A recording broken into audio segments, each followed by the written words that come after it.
Chris? Thank you. Yep. All right. So welcome, everybody. Thanks for being here. We're really happy to have you all, and we are excited to welcome Chris Trombley. She is a first-time author of this book, Poverty in Rural America, the story of Yates County Home and Farm. And although this is her first book, we should point out that she has utilized her writing skills as a healthcare professional.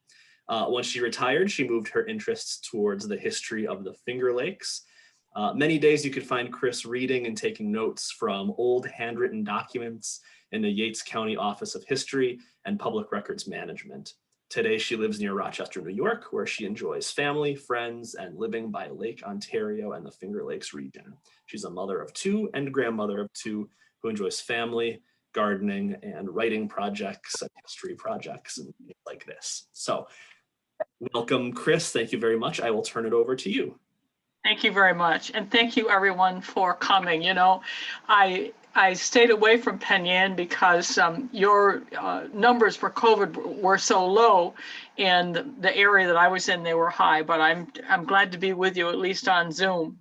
And so this meeting tonight is to just, if you will, introduce my book and talk a bit about the process of writing it. And let me just go to the next screen. It began with my looking into history, and I found myself absorbed. And I have to thank the Jerusalem History Club. You got me started, and you gave me projects to do after I retired.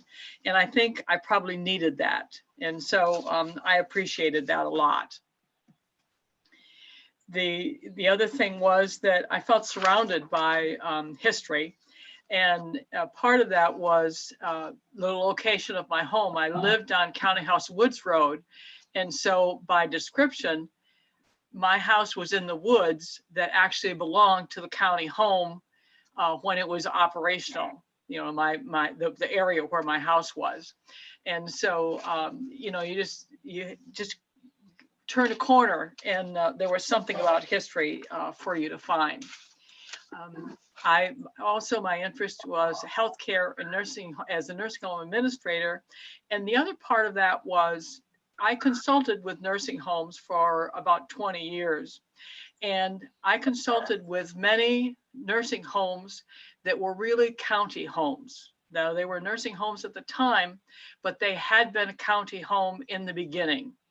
And in New York State, it got so that they couldn't continue their services because they couldn't make enough money to take care of everything. So many of them were closing, or they grouped with somebody else, or they connected with a hospital or that type of thing. But that interested me, the background of a county home, the poorhouse becoming the nursing home. And so when I wrote the book and I looked at the data that I researched, I could connect, I could see connections of it moving toward a nursing home. So that was of interest to me. In this book, you'll find an analysis of poverty. You'll find discussion about the attitude of the people toward poverty, toward the county home, etc. You will notice the evolution of solutions for poverty and what the state did, and which led the counties. And I made comparison to today in that process. And one of the things that you'll notice if you look at the book is that every chapter has a summary. And after the summary, there are some questions for discussion. And my thought was that it would lend to really good discussion. And I think as my reading it and gaining the insights that I had, I think one should do that. I think one should think about those things and understand why we got to where we got and how we got there. I think that's important. Okay. The research began with my going to the county offices. I talked a lot to the county historian. I talked with community people, and they would tell me stories.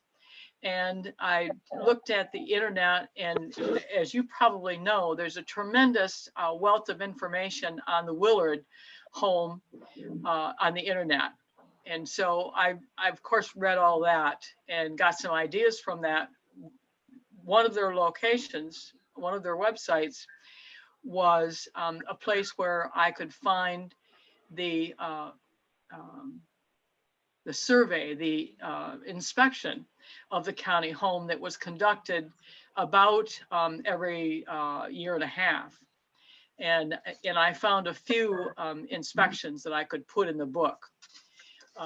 Research was over 5 years. It took me probably 3 years of collecting data, and it probably took another year to really refine the data, because when you collect it, then you have to sit back and look at it and make any corrections or make any additions to a sentence that help make it more understandable. And so I did that process, and then I took a year writing it.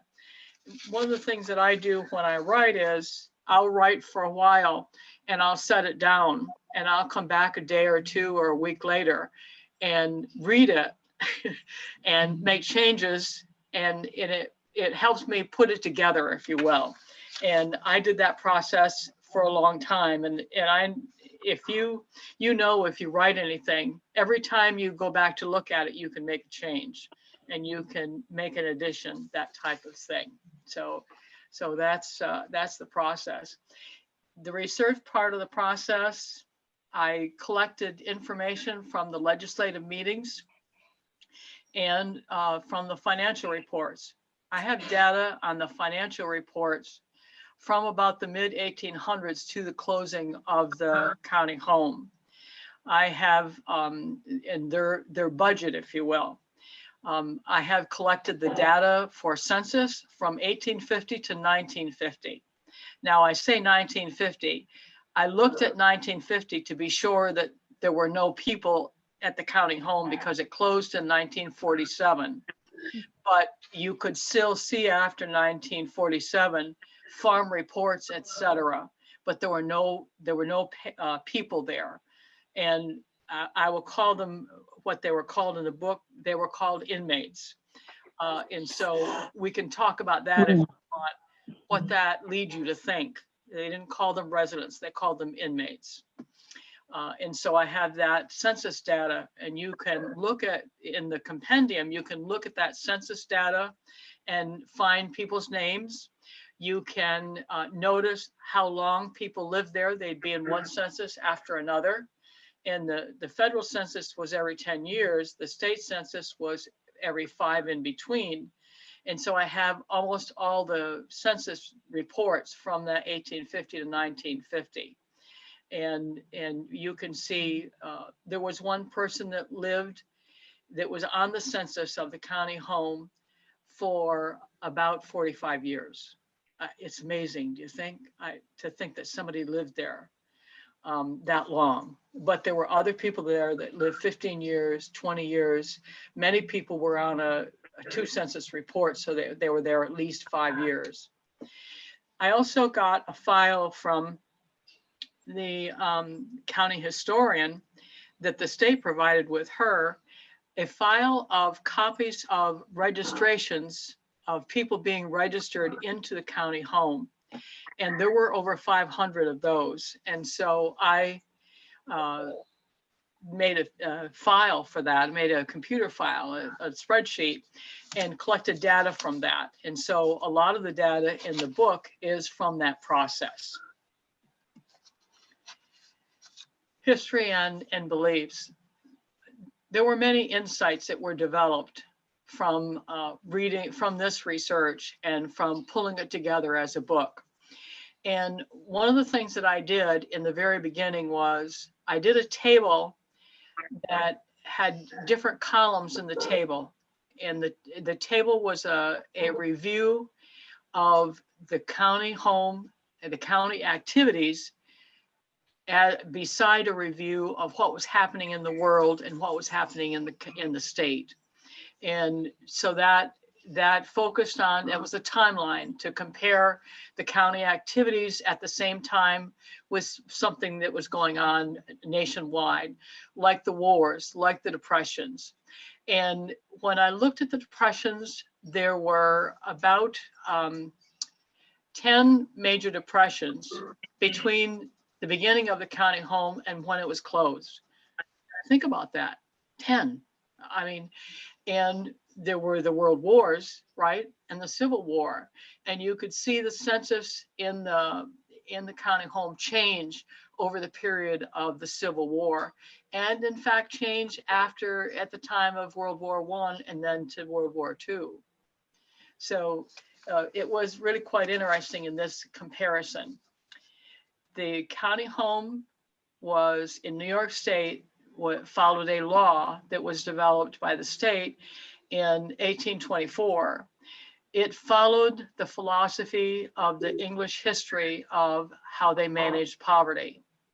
It made the people closest to the person who was of poverty to care for that person, that would impact them. In spite of responsibility to care for the people of poverty, a prejudice against people in poverty did develop. So that was kind of a sad thing. And as I read many of the documents and pulled the information together, it was sad. There were many things that were unhappy. It also was an observation of government actions to manage their poverty. And so you can see that in the book. Society's perspective, there were many attitudes that were developed by society and were of society as a whole. Hold on, the guy closed my door.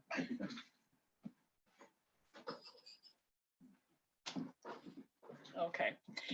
The perspectives that society held are not speaking of just the people of Yates County.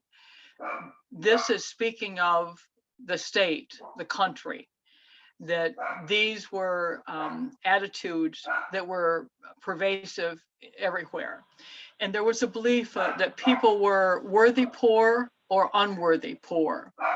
And I would be unworthy if my consumption of alcohol interfered with my working. I would be unworthy if I abandoned my family and left them.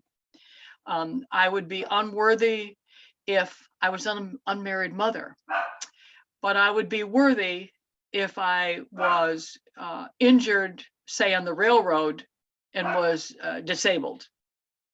If I had mental illness and looked like I was healthy and could do things, but I was so depressed I wouldn't get up and do anything, I would be looked upon as unworthy.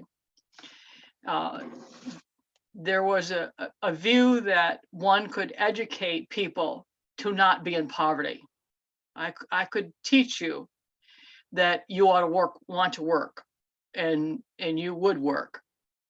But that's not necessarily true.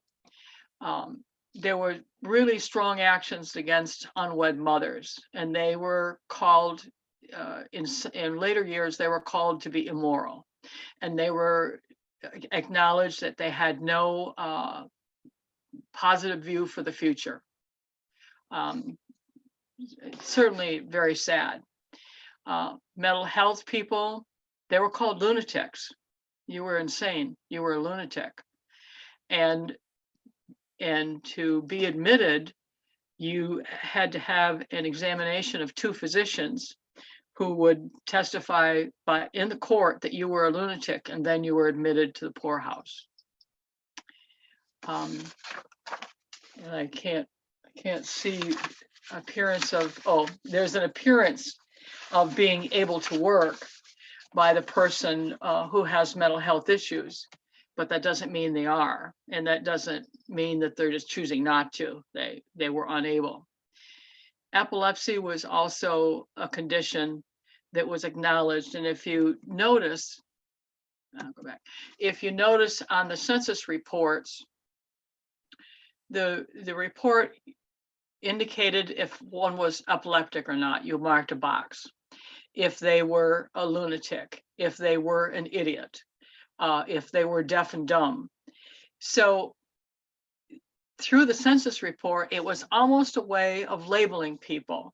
And I don't think at the time that these census reports included this information, they weren't in society wasn't thinking about people like we do now. We wouldn't put that on a report that way.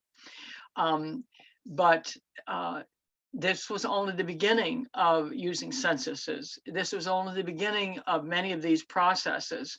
And know that people came with their history from England or Great Britain at the time. And so they didn't know about a different way. And we've learned over the years to soften our speech. But as you read documents, you notice the labeling of people, and there was a harshness sometimes to find. In the book, you have a graph in front of you, census of inmates in the poorhouse from 1850 to 1950, and you could see there was a low period. After the Civil War in 1875 until 1900s, it stayed low. It went lower once to 1910, and then it went back up. Part of that is in 1875, children that were over the age of 3 were not to stay in the home anymore. It was looked upon as not being a healthy environment. And I think it wasn't a healthy environment because the people that had mental illness, they weren't treated, and they didn't have medications to treat them or anything. And so there were people that might take advantage of children or adults that couldn't take care of themselves. And so it wasn't a place for children. So that's one reason for the decline in 1875. And you see it was up in 1865, the Civil War. But when the Civil War closed and the men came home that had survived it, their family had a place, somebody to take care of them. And you'll notice that I acknowledge that during the Civil War, that increased the census, and it increased the census in the county home by women and children. And that was because of men going off to war. So that's some of what you see in the book. More of the findings were I could identify people year after year being in the county home. I found stories of families. I found one anecdotal story of a family that came from Michigan, a man with 3 kids. And I wrote that story up, understanding what I could understand of all the documents that I pulled together. And I was really helped a lot by the people in the Office of Public Records Management. What I did notice is biases were developed. And I don't know if you remember, when I was a child, the people that we would talk to would say, you don't want to go to the county home. No, you don't want to go to the county home. And it was a place where people went that couldn't take care of themselves financially or other ways. And that developed a bias against the county home for a long time. And I think using the terms idiot and lunatic and epilepsy in the census reports also label these people. And so people would not willingly say that they were any of those things. You wouldn't tell somebody you had epilepsy. You wouldn't tell somebody that you had a mental health issue. And to this day, there are people that avoid that. Not as much as when I was young, but certainly it continued. And these were attitudes across the state, across the nation. They were not just a function of Yates County. They were everywhere. Okay. And so in all of this, I provided the information that I learned, and then I talked about the insights that I gained. I saw the state's actions. I saw the county home. I read the county home law. I looked at the indenture process and collected data on that. I noticed the movement of children, and I looked at other laws regarding the treatment. And during this period, I want to say 1875, 1890, there was a law developed that said that women who owned property or had a business before she was married, the property was hers and the income from it and the income from the business was hers and not her husband's. I was surprised at that, but it was one of the first actions to acknowledge women as an individual. So I thought that was kind of good. Okay. Societal views of the period. Again, it's the use of terms. If somebody uses a term to describe me all the time, then you think of that and you don't think of who I am, if you will. And the census report, I think, kind of settled that. It indicated it was there. It made it not unusual. It made it commonplace. And I think that impacted how we responded. There certainly was a lack of understanding of mental health issues. There was a lack of scientific evidence of medical care. And recently I read the book called Bellevue, the hospital in New York City. That was a hospital that was developed as the county home first. It was home for the poor in New York City on an island. That became a hospital when the county home moved to Blackwell Island. So an interesting book, but it helped you understand that they gave the history of medical science, if you will, along with the history of Bellevue. And it was really quite interesting. For a long time, up through the Civil War, they thought illness was from bad smells. And of course it was some if things were rotting, but other than that, it didn't take into account bacteria, virus, any of that type of thing. There was lack of scientific evidence of medical care at the time, so that impacted. The big perception of immorality was regarding unwed mothers. And the other thing to realize was when they had the law that said children over the age of, I want to say 3, I think it's 3, but it might be 4, couldn't stay in the poorhouse, then when a woman or a husband and a woman went to the poorhouse with children with them, the superintendent of the poor would start a process to either indenture them or move them to an orphanage. And they were moved. I could not find any acknowledgement of the rights or discussion with the parent or the mother about that. And I found one mother with 2 children, 6 and 8, I think they were, a girl and a boy. And they went to the poorhouse on one day, and within 2 days, they had absconded. Someone had helped them leave. And I believe that she must have realized the children were going to be taken away from her, and she was going to be alone in the poorhouse. And she left with the children and found a way to take care of them, I'm believing. Sad. Here's a picture, and this is from Yvonne McMillan. Her, I want to say, great grand aunt, wife of, what's his name? Ball. J.W. Ball was superintendent of the county home at the time of the fire. Her great aunt went over across the field from one road over to the county house road, and took the picture after the morning after the fire. And you see the men standing around as if talking about the damage that it had done. And the one wing was damaged, and you can see it was very badly damaged. The women's wing was damaged. That was when they made arrangements to move to Esperanza. And this was about 1922, I found in the minutes of legislative reports. They must have made adjustments right after it happened, because they had to modify the Esperanza so that it could accommodate all the individuals. They could hold a census of about 60 at any one time.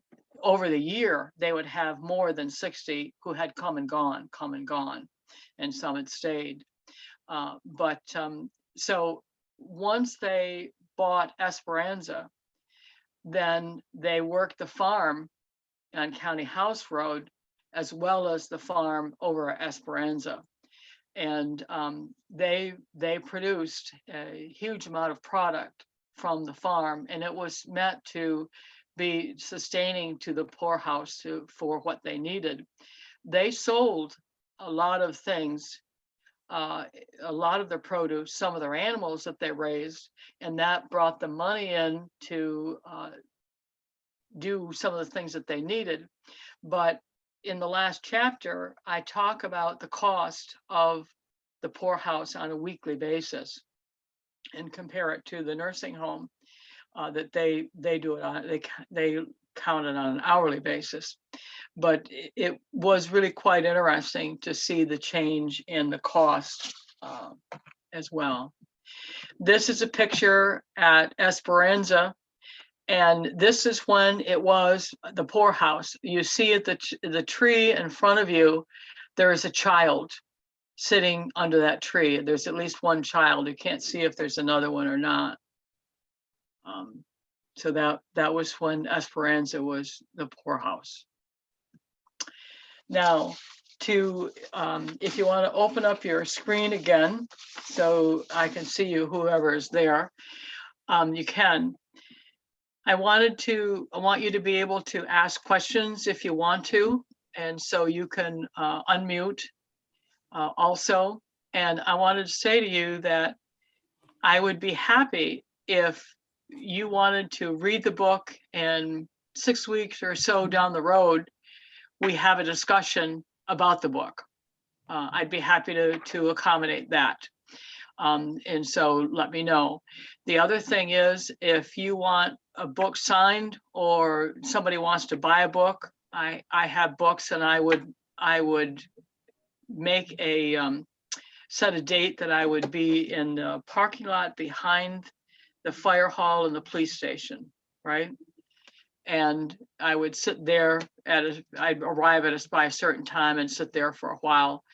And anybody could come and connect with me and get their book signed or buy other books. And Longs have been really, really helpful. Once my book was published, they kept books available, and they've said that they've sold quite a few. So they have books now as well, and I have books that I can sell as well. So any thoughts, any questions? Can you hear us? Yeah, I can hear you now. So I would like to get that signed book by you. Okay, we can do that. So if you make arrangements to meet me, and then everybody else, I'm sure, I know Martha wants hers signed, right? Me too. And Anne. Hi, Martha. Hey. What day of the week works for you guys? Any day. Depends on the week. Well, I was thinking. As long as there's not a snowstorm. Yeah. Well, that's right. I was thinking on a Saturday. That works for me. And I could arrive, say, 10 o'clock in the morning to that parking lot behind the fire hall, behind this police station, right? Yeah. The alley that goes in over to the grocery store.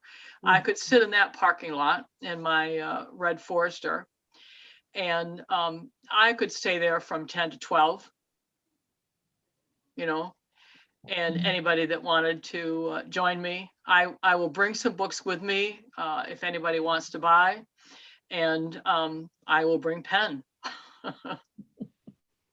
What do you think? Yes, that works for me. Works for me too. Okay, okay. So I don't know. Let's name, well, it feels like February is about half gone. You want to look at the 27th of February or March 6th or the 13th? What do you think? Any one of I those. think, yeah, they Good. work for me. Mhm. I You think. want it in February or March? Why don't you start with February and then we can look and see if there needs to be a snow date. There you go. Okay, yeah, okay. You have our emails, right? Yes, yes, and I have yours, Annette. And sometimes the emails just show the email and they're not necessarily recognizable who it goes to. And so if I have a question, I can connect with you. Okay, Ours does. Just say who you are and okay, okay. So I will plan on the 27th of February. No snow day. 10 to 12 in that parking lot behind the police station on the way to the grocery store. sounds good. Yes. Yeah. I may stop at McDonald's and get something hot. Yes, indeed. We'll need it. Are you going to aim for one side or another? Because there could be quite a few cars there at any given time. And Right. you Why want don't to be closest to Tops or closest to the firehouse? let's be closest toward the church. I'll be behind the bank. Okay. Okay. Okay. And I have my red Forester. And I will try to park in the parking lot on the far east side, right? No, the west side, on the far Right. west side, West. behind the road, next to the road that goes through to the grocery store. Right. Yeah, On that. Maiden Lane. Yep. Sounds Okay. good. This has That been sounds good. interesting, Chris. What's that? This has been interesting. I guess I was thinking, I hadn't thought about indentured. And I know Oh. you had talked before about women being put in there, but I haven't read your book yet. So I'd Yeah. like to, wish I could, yeah, we could read the book and then maybe we could have some talk afterwards. I'd be happy to do that. And I talked with Alex and he said he would like to plan that for April. Yes, Okay. Great. And plenty of so, time for people to get the book and read it if they have to. yes. And I had one person say to me, now they read a lot. There's a lot of data in there. Yeah. You know, True. yes and no. I thought there was a lot of script, but anyway, and my secret was I put a table here and there or a graph so that it broke up the chapter, the paragraphs, you know, the page didn't look so dense. Well, the layout is very helpful because you can focus on the text, but when there's a graph or a diagram, it stands out. So that was a good idea. Yes, thank No, you. it's very clear. Good. Chris, Yes. I think I've told you that my mother had county house girls who came and cleaned for her when I was a little girl. And I Yes. don't think she picked them up out at Esperanza. I think at one point they moved into Penyan. Oh, well, I didn't say, you know, when they closed Esperanza in 46 and 47, in 46, they moved everybody that they could find a place for. but they had a few people, less than 6, I think. Hard to find real data on this part. In 47, they moved the last people out, and they had to make a home in the village where they all went. And so people were cared for in private homes under the county home under auspices. So even when the county home was going on, there might be people that were getting services in the town, or even staying in the town, or living with a family member, and the family member got some payment through the county process. Oh, That that's makes interesting. sense? That Yeah. the family member got the money? Wow.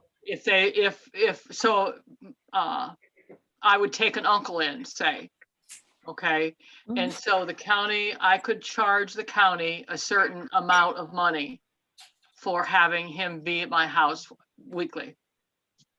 And of course, I had to feed him, clothe him, and do all the things that that person needed. Medical would have been paid for by the county. I can't imagine 60 people lived at Esperanza. Yeah. I mean, I went through that when the cages were still there, where they would put the people in. The beds were Ooh. still in there. And Oh, how awful. yeah, I mean, there were literal cages. I mean, these people were, whether they were Well, I guess we thought the insane people maybe, but it Yes. was, I remember going through there. I mean, we weren't supposed to be in there. right, no. I shouldn't I- have- I'm I have a friend sure. that did the same thing, went through. I interviewed a woman, and she has passed since then, but I interviewed a woman who talked about dog face people that lived there. Mm. And they were Oh kept dear. at the upper floor, the attic, where no one could see them. Mm, And if you read in literature, there are other places where, and there's a medical condition of heavy hair around the face and of the body, and all you have to do is have a narrow face, and it makes you think of a dog. And that's what Oh. that was. I couldn't find any other credible acknowledge of that, so it's not in the book. Okay, but people, when I talk to people about the poorhouse, they talked nicely about it. They liked it. They went there at Christmas and did carols, etc., that type of thing. And of course, I was able to talk to people that probably it was when Esperanza was open, not when the county home and county house was still open. That's too long ago. Whole time period is 100 years. Mm. So interesting. I was Yeah. curious, was there anything like there is now with the epidemic in 1918? Yes. Did Well, Oh, sure. I couldn't find anything about it in the legislative minutes, but that was one of the things that I acknowledged in my timetable. It was the epidemic of 1918, when it killed so many people worldwide. And to go back to the cages and that type of thing, the rules and regulations and the county law and the state law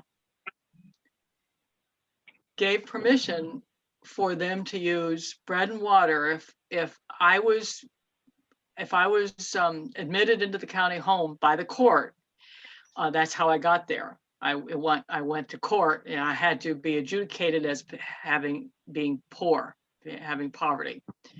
When I went in the county home, they expected me to work. Now, if I was a woman, I'd work in the kitchen or whatever. And if I didn't work or didn't cooperate with the man who was running the farm and the who was running the house, then they could put me in isolation with bread and water. Mm. And My goodness.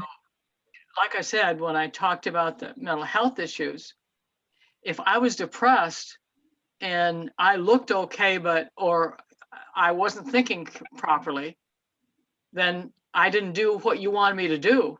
I could be put in isolation and on bread and water. And I read in inspections of other county homes, and some of them were in cages, as you say, or rooms that were maybe 4 or 5 feet high, and almost like a square. Hmm. Awful. Wow. Now you Oh dear. say to yourself, why did we treat people that way? Was it because life was so hard that didn't seem unusual? You wouldn't do that today. Well, I mean, there are examples, but you understand what I'm saying. You wouldn't do it, and it was accepted when they were surveyed, when they were inspected. The inspections were one thing that I just couldn't believe them. There were probably 3 inspections over a period of time of a few years. Every single time, the inspection said that they didn't have enough water pressure to fight a fire in the building. They needed fire escapes, and safety because of fire was an issue. Every single one. Then they have a fire. But today, if a nursing home is cited because of their fire prevention processes was not adequate, if they didn't fix it and if it was critical, if they didn't fix it in 31 days, they'd be closed. Mm. The state would move their residents out. And once they identify a situation as that serious in a nursing home, the state starts the process of finding a home for all those residents that are there, so that on the 31st day, they can move. Wow. I just was amazed. Well, you remember there was a very big scandal about the nursing homes I think in New York State, Yes. 30 years ago, maybe. I mean, it's been quite a while, but I remember it. Yeah, that's in part when I began to work as a consultant. That's what I did. I went into nursing homes and corrected their problems. Mm. Mm-hmm. And I have to say, everybody that followed, I would evaluate their process, why they got deficiencies, if you will, and then I would, with them, plan solutions and put in processes to make it happen all the time. And they all were corrected. But yeah, there was some bad press years ago. Yeah. So I'll get with Alex and plan a book review date in April. good. Lovely. Okay. That'd be This nice. has been great, Chris.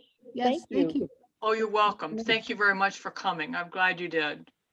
Well, I wasn't sure about the Zoom thing because I had Zoom on my computer, but I couldn't figure out how to go into my Zoom and get on here. So maybe there might have been people that didn't understand Zoom. Maybe. Hmm. You have to have the link from Alex, and you click on the link. Don't do anything else. Click on the link. Right, I understood that, but it Oh. didn't. I had to still do the new Zoom thing. That's what Right. I'm saying. Maybe because it hadn't been there before. Well, this is different than when I Zoomed with my friends. Oh, is it? Oh, is it? Okay. Okay. Yeah. Well, I think there might have been a little bit of technology, and I thought there were more people that had called into the library. Maybe I'm wrong. well, I thought so too, but it is what it is. So in the library, we'll advertise the book review. So if there's more people and if more people try it and try the Zoom and find it works for them, then it's a Is Alex on? am. Alex, does the library have a copy of Chris's book? We do, yep. And I believe when I checked, I think we do, Branchport does, and a couple other libraries in the Oh, system. good, good. Karen Benjamin gave one to Branchport, and I gave Okay. one to Well, Penyan. maybe I could read that before I get the book even. Yeah. So, Yeah. okay. Well, wonderful. Chris, Thank you very much. Oh, do I hear Anne again? oh, I just had the question of, can you tell me again where this was? Where this home The was, original building. Yeah, that original building that burned if you on go, the cover. if you go from the village up Yeah. County House, okay, and you Yeah. get on the top of the hill, and on the left is the road, County House Woods Road, Yes. Right, okay, and you go past that turn, it's a left, you start going down the hill the other side, Okay. and before there's a farm up there, before the farm, there's a house Yeah. on the left with stone pillars in the front of the driveway. That's the county house location. hmm, Oh, On Those the left. pillars are the thing to look for. And so they were allowed what to is Philip? buy, pardon me? Look, what did you say? The Annette, stone to look for? pillars, the stone pillars, they're right by the road. Yeah, there's, if you Okay. drive in the driveway, you go between the stone pillars. And you can see a house that's pretty big back there, but a little bit back from the road, but you can't see anything else. And the point of it is, from County House Woods Road down the hill to some point before that farm was the property for this. They were allowed to buy 200 acres, and they bought maybe 150 first, and then they bought some more acreage to go with it. And they raised pigs and chickens and cows, and had a huge garden, and had fields of corn and fields of soy and that wheat and that kind of stuff for the animals. They had fruit trees, and they had berry bushes, and the kitchen of the county home, they canned everything. Mhm. They canned the fruits, they canned the berries, they canned the vegetables. They canned all of that when they provided meals for the inmates. Stop and think about it. Wow. And they Yeah. had, at the beginning, they had wood stoves. hmm. So just, and think about, they must have left the doors of the kitchen way open so that the heat could dissipate, when they did canning, it would have gotten very hot in there. They didn't, I don't think their meals were big, okay? And yeah, I won't say anything more about that, but you can read. You can imagine. Basic. You're welcome. Thank you very much for Yeah. Very joining nice. us. Good to see you. Thanks again. Thank you. Bless your heart. We'll see you on the We'll see 27th. you Forward to on the that. 27th. Yeah, Wonderful. and I'll send out an email. Okay, Thank you. Okay. thanks, Chris. Thank you. Thank And you. thank you, Bye now. Alex. Yes, Bye, thank you all everybody. for attending, and thank you, Chris. That was really, really, really informative. Thank you so much. Thank you. Thanks, And Alex. everyone take care. You too. You too.